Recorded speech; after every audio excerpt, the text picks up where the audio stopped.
नमस्कार, KP news 24/7 में आपका स्वागत है। आपके साथ मैं हूं मानसी रंगदल।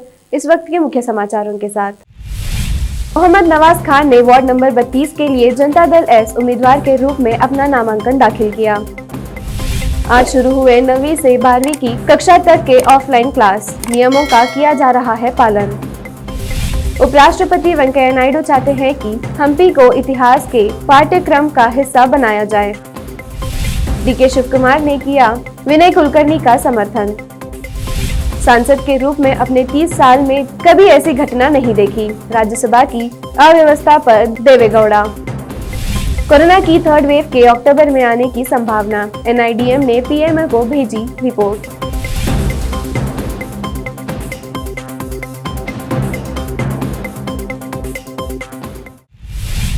अब समाचार विस्तार से। पहले समाचार स्थानीय।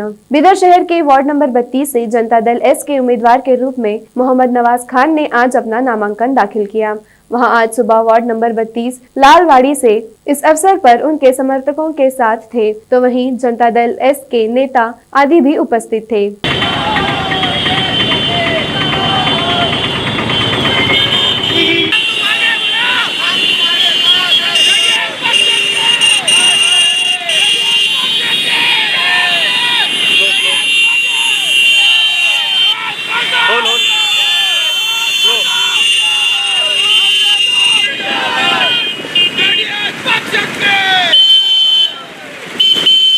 नमस्ते, मेरे तरफ से हम जेडीएस कैंडिडेट से ठहरे हुए मेरे अहलिया को ठहराया हूँ। हमारे कुमार स्वामी अन्ना और हमारे बंडप्पा साहब और हमारे सदर साहब डिस्ट्रिक्ट प्रेसिडेंट, उन सब का शुक्रिया अदा करते हुए वार्ड नंबर 32 से ठहरा हूँ। इंशाल्लाह जीत ज़रूर होगी आप लोगों की दुआ के साथ। तो मैं वार्ड नंबर 32 से हूँ और वार्ड नंबर 32 से वोटर हूँ मैं। सब लोग जेडीएस से हम फोर्स करके साहब को इलेक्शन ठहरा है। एक अच्छा इंसान है, एक अच्छा वो ये है, इसलिए सब लोग सपोर्ट करिए please. Vote for JDS. Nawaz Khan sir को सब लोग सपोर्ट कर रहे हैं, सभी धर्म सभी जाति वाले सब लोग आके उनको सपोर्ट कर रहे हैं। और 100% ये बयान देता हूँ मैं, सब बड़े लीड से जीत के आते हैं। और सब हमारे कुमार स्वामी साहब और बंडप्पा साहब, हमारे रमेश पटेल सोलपुर सब। आज राज्य भर में 9वीं से 12वीं कक्षा तक के ऑफलाइन कक्षा शुरू किए गए। इसके तहत बिदर जिला में भी स्कूलों का प्रारंभ हुआ। सभी स्कूल व कॉलेज सरकार के दिशा निर्देशों का पालन करते हुए खोले गए। सामाजिक अंतर, मास्क और सैनिटाइजर के उपयोग का पूरा ध्यान रखा गया। वहीं स्कूल पहुंचे बच्चों का स्क्रीनिंग किया गया। शहर के वीके कर्नाटक कमठाना स्कूल भी सभी नियमों का पालन करते हुए आरंभ किया गया है। देखते हैं समाचार राज्य के। उपराष्ट्रपति वेंकैया नायडू ने कहा कि विजयनगर साम्राज्य और हम्पी का पूरा इतिहास पाठ्यक्रम का हिस्सा होना चाहिए। नायडू अपनी पत्नी एम उषा और परिवार के सदस्यों के साथ हम्पी के खंडरों और स्मारकों का दौरा करने के बाद पत्रकारों से कहा, हमें आने वाली पीढ़ियों के लिए अपनी सांस्कृतिक विरासत की रक्षा और संरक्षा करने की आवश्यकता है। विजयनगर साम्राज्य कला और वास्तुकला के संरक्षण के लिए एक विशेष स्थान रखता है। इतिहासकारों को विजयनगर स्मार्ट श्री कृष्ण देवराया के योगदान और उपलब्धियों पर विशेष ध्यान देना चाहिए। केपीसीसी अध्यक्ष डीके शिव कुमार ने पूर्व मंत्री विनय कुलकर्णी के साथ एकजुटता व्यक्त की है और कहा कि वहां पार्टी के संगठन के काम का सक्रिय हिस्सा होंगे। पूर्व विधायक हाल ही में जेल से बाहर आए और उनका जोरदार स्वागत किया गया। 100% हम उसे पूरी तरह से शामिल करेंगे। वहां पार्टी के वरिष्ठ नेता और पूर्व मंत्री हैं। शिव कुमार ने कुलकर्णी के बारे में कहा, केंद्रीय मंत्रियों और अन्य भाजपा नेताओं के खिलाफ मामला दर्ज क्यों नहीं किया गया? क्या वे कोविड-19 दिशा निर्देशों का ठीक से पालन कर रहे हैं? सरकार अपनी मर्जी और सोच के मुताबिक काम कर रही है। स्वतंत्रता संग्राम में भाजपा की भूमिका पर भाजपा के राष्ट्रीय महासचिव सीटी रवि के दावे का जवाब देते हुए शिव कुमार ने व्यंग्यात्मक रूप से कहा, यह रवि ही है जिन्होंने हमारे देश को स्वतंत्रता दिलाई। पूर्व प्रधानमंत्री एच.डी. देवेगौड़ा ने लोगों को प्रभावित करने वाले मुद्दे पर बिना किसी बहस के राज्यसभा में हाल ही में समाप्त हुए सांसद सत्र की बर्बादी पर अफसोस जताया और कहा कि एक सांसद के रूप में उन्होंने अपने 30 वर्ष में ऐसा नहीं देखा। गौड़ा ने कहा कि 11 अगस्त को मानसून सत्र के समापन के बाद उन्होंने विपक्षी नेताओं से मुलाकात की और उनसे पूछा कि उन्हें क्या हासिल हुआ है ऐसा करके, क्योंकि लोगों को प्रभावित करने वाले किसी भी मुद्दे पर चर्चा नहीं की गई। देवेगौड़ा ने कहा कि सत्तारूढ़ और विपक्षी दलों के सदस्यों के हंगामे के कारण मुझे मॉनसून सत्र के दौरान बोलने की अनुमति नहीं दी गई, कोई काम नहीं हुआ और सत्र बर्बाद हो गया।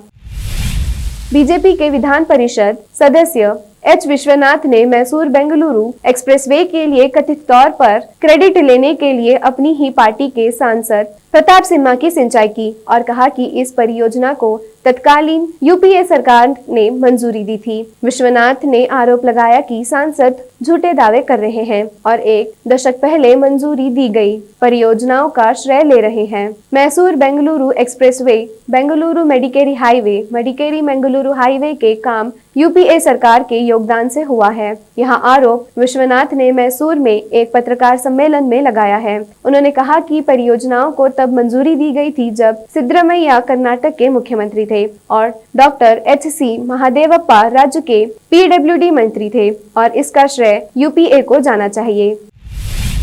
चामराजनगर जिले के गुंडलपेट तालुक में बेगूर के पास बेलाचवाड़ी केरे के टूटने से सैकड़ों एकड़ कृषि भूमि जलमग्न हो गई। बेलाचवाड़ी झील लगभग 65 एकड़ है। गांधी ग्राम योजना के तहत पिछले 3 साल से तालाब भरा हुआ है। इसके भर जाने के बाद झील का पानी कमारहली झील में बह जाता है। आशंका जताई जा रहा है कि पानी के तेज बहाव के कारण झील टूट गई है। ग्राम पंचायत सदस्य महादेव स्वामी और ग्रामीणों ने आरोप लगाया कि रिसाव की जानकारी लघु सिंचाई विभाग के अधिकारियों को दी गई, लेकिन कोई निवारक कदम नहीं उठाया गया। झील अब टूट गई है और फसलों को नष्ट करते हुए कृषि भूमि में प्रवेश कर गई है। अधिकारी मौके पर पहुंच गए हैं और कार्यवाही कर रहे हैं। कर्नाटक में कोविड-19 के प्रकोप ने पिछले 1 सप्ताह में नए मामलों की संख्या में और गिरावट देखी गई। हालांकि कर्नाटक के सक्रिय मामले में गिरावट की दर हाल ही के हफ्ते में काफी धीमी हो गई है। रविवार को राज्य ने 1456 मरीजों को छुट्टी दे दी। अब समय एक छोटे से ब्रेक का, जल्द लौटते हैं ब्रेक के बाद। हिंदुस्तान के हर कोने में हम हैं मौजूद। 24 घंटे हालात पर गहरी नजर, खबरों से जुड़े चुपते सवालात और आपको दिखाता है धार्मिक, सामाजिक, राजनीतिक, लोकल और इंटरनेशनल न्यूज की सबसे बेहतर कवरेज, जो आपको रखती है हर पल बाखबर। देश और दुनिया भर की खबर के लिए देखते रहें केपी न्यूज 24/7।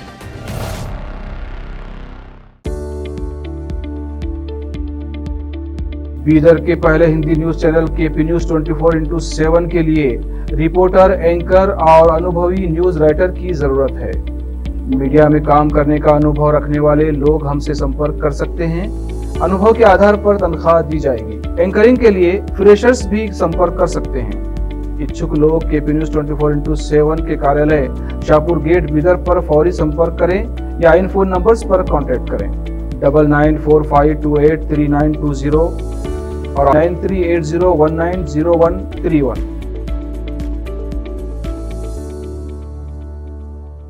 नूर एजुकेशन ट्रस्ट बीदर की ओर से चलाए जाने वाला Noor M Ed college Bidar, recognised by NCTE Delhi and affiliated to Gulbarga University, Gulbarga. Admission are open for the academic year 2021-22. विशेषज्ञ और सक्षम शिक्षकों द्वारा शिक्षा प्राप्त करने के लिए नूर एमएड कॉलेज में दाखिला लें और शांत वातावरण में शिक्षा प्राप्त करें। बीदर शहर में बेहतर शिक्षा का एकमात्र केंद्र Noor M Ed college, Shahpur gate, Bidar. Phone numbers 9945283920, 8482221297। Hindustan के हर कोने में हम हैं मौजूद। 24 घंटे हालात पर गहरी नजर, खबरों से जुड़े चुपते सवालात और आपको दिखाता है धार्मिक, सामाजिक, राजनीतिक, लोकल और इंटरनेशनल न्यूज की सबसे बेहतर कवरेज, जो आपको रखती है हर पल बाखबर। देश और दुनिया भर की खबर के लिए देखते रहें केपी न्यूज 24/7। ब्रेक के बाद आपका स्वागत है। समाचारों का सिलसिला जारी रखते हुए देखते हैं देश और दुनिया के समाचार। राष्ट्रीय आपदा प्रबंधन संस्था के तहत गठित विशेषज्ञों की एक समिति ने कोविड-19 की संभावित तीसरी लहर को लेकर चेतावनी दी है, जो भारत में अक्टूबर के आसपास अपने चरम पर पहुंच सकती है। एनआईडीएम ने उन बच्चों के लिए बेहतर चिकित्सा तैयारियों की मांग की, जो दूसरी लहर में वयस्करों के समान जोखिम वाले हो सकते हैं। कांग्रेस सांसद मनीष तिवारी ने पंजाब कांग्रेस के अध्यक्ष नवजोत सिंह सिद्धू के सलाहकार मलविंदर सिंह माली पर हमला बोला है। मलविंदर सिंह माली ने हाल ही में कश्मीर को लेकर विवादित बयान दिया था। कांग्रेस सांसद मनीष तिवारी ने कहा कि जो मानता नहीं कि जम्मू कश्मीर भारत का हिस्सा है, उस व्यक्ति को इस मुल्क में रहने का हक ही नहीं है। शहीदों की शहादत की खिल्ली उड़ाने का काम करने वालों के बयानों को हरीश रावत जी को गंभीरता से लेना चाहिए।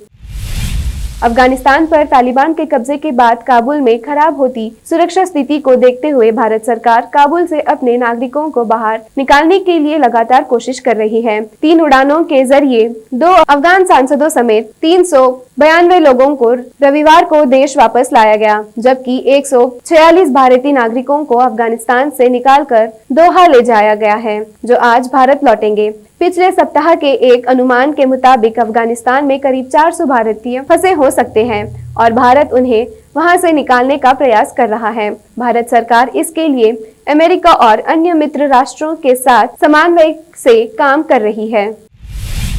आंध्र प्रदेश में एक नवविवाहित जोड़े ने जवाहरलाल नेहरू टेक्नोलॉजी यूनिवर्सिटी के गेस्ट हाउस को हनीमून के लिए बुक कराया, जिसकी काफी निंदा हो रही है। इस विवाद के शुरू होने के बाद यूनिवर्सिटी प्रबंधन ने गेस्ट हाउस के कथित दुरुपयोग करने के मामले में जांच के आदेश देते हुए 5 सदस्यीय समिति का गठन किया है।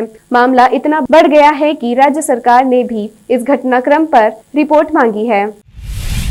अपनी नाबालिग बेटी के साथ दुष्कर्म करने के आरोपी शख्स को जमानत देने के राजस्थान हाई कोर्ट के आदेश पर सुप्रीम कोर्ट ने रोक लगा दी है।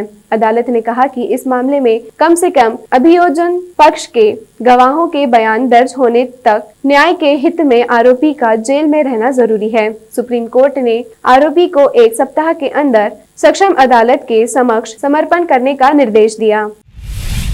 दुनिया भर में बहुत सारे म्यूजियम हैं जो अलग अलग चीजों के लिए बनाए गए हैं। अब गोवा में पहला शराब म्यूजियम शुरू किया गया है। इस म्यूजियम को लोकल बिजनेसमैन नंदन कुर्जाकर ने शुरू किया है। कैंडोलिम से समुद्र तटीय गांव में ऑल अबाउट अल्कोहल नाम से इस म्यूजियम को बनाया गया है। नंदन कुर्जाकर ने कहा, म्यूजियम शुरू करने के पीछे का उद्देश्य दुनिया को गोवा की समुद्र विरासत, विशेष रूप से फेनी की कहानी और ब्राजील से गोवा तक शराब की निशान की विरासत से अवगत कराना था। राष्ट्रीय आपदा प्रबंधन संस्था ने अक्टूबर में कोरोना की तीसरी लहर की चेतावनी दी है। एनआईएमडी ने प्रधानमंत्री कार्यालय और गृह मंत्रालय को एक रिपोर्ट भेजी है। इस रिपोर्ट में कहा गया है कि अक्टूबर में कोरोना वायरस की तीसरी लहर पीक पर पहुंच सकती है। एक दिन में 5 लाख तक नए केस आ सकते हैं और तीसरी लहर का असर बच्चों पर भी पड़ सकता है। राष्ट्रपति आपदा प्रबंधन संस्था की रिपोर्ट के मुताबिक तीसरी लहर का असर 1 महीने तक रह सकता है। अफगानिस्तान से भारतीय नागरिकों सहित वहां के सिख और हिंदू नागरिकों को तो भारत सरकार सुरक्षित भारत पहुंचा रही है। अब अफगानिस्तान से श्री गुरु ग्रंथ साहिब की 3 प्रतियां भी सुरक्षित भारत पहुंचने जा रही है। भारतीय विदेश मंत्रालय तथा भारतीय वायुसेना के प्रयासों की बदौलत श्री गुरु ग्रंथ साहिब की 3 प्रतियों को सुरक्षित काबुल एयरपोर्ट तक पहुंचाया जा चुका है और जल्द ही उन्हें 46 अफगान, सिख और हिंदुओं सहित भारतीय वायुसेना के विमान के जरिए सुरक्षित दिल्ली पहुंचाया जा रहा है। अफगानिस्तान पर तालिबान के कब्जे के बाद वहां पैदा हुए संकट के बीच अमेरिका के राष्ट्रपति जो बाइडेन ने युद्धग्रस्त देश से अपने बलों की वापसी के कदम को सही ठहराते हुए कहा कि इतिहास में यह कदम तार्किक और उचित निर्णय के रूप में दर्ज किया जाएगा। अफगानिस्तान से अमेरिकी बलों की वापसी के फैसले के कारण बाइडेन प्रशासन की आलोचना हो रही है, क्योंकि बलों के लौटने के कारण तालिबान ने अफगानिस्तान पर कब्जा कर लिया है, जिसके कारण देश में अराजकता फैल गई है। अब समाचार फिल्मी दुनिया की। फिल्म निर्माता अभिनेता महेश मांजरेकर ने हाल ही में यूरिनरी ब्लैडर के कैंसर की सर्जरी करवाई है। करीब 10 दिन पहले मांजरेकर का मुंबई के एक अस्पताल में ऑपरेशन हुआ था। अभिनेता अब घर वापस आ गए हैं और फिट और ठीक महसूस कर रहे हैं। मांजरेकर का यह ऑपरेशन सफल रहा। देखते हैं खेल जगत के समाचार। उस्मान ख्वाजा ने कोच जस्टिन लैंगर का समर्थन करते हुए कहा कि खिलाड़ियों को निराशाजनक प्रदर्शन के लिए पूरा दोष लैंगर पर डालने की बजाय खुद इस जिम्मेदारी लेने की जरूरत है। अंत में समाचार बाजार के। 6000 करोड़ रुपए के शुरुआती निवेश से स्थापित होंगे बैड बैंक। IBA ने लाइसेंस के लिए RBI को दिया आवेदन। फिर से एक नजर मुख्य समाचारों पर। मोहम्मद नवाज खान ने वार्ड नंबर 32 के लिए जनता दल S उम्मीदवार के रूप में अपना नामांकन दाखिल किया। आज शुरू हुए 9वीं से 12वीं की कक्षा तक के ऑफलाइन क्लास। नियमों का किया जा रहा है पालन। उपराष्ट्रपति वेंकैया नायडू चाहते हैं कि हम्पी को इतिहास के पाठ्यक्रम का हिस्सा बनाया जाए। DK शिव कुमार ने किया विनय कुलकर्णी का समर्थन। सांसद के रूप में अपने 30 साल में कभी ऐसी घटना नहीं देखी। राज्यसभा की अव्यवस्था पर देवेगौड़ा। कोरोना की 3rd वेव के अक्टूबर में आने की संभावना। NIDM ने PMO को भेजी रिपोर्ट।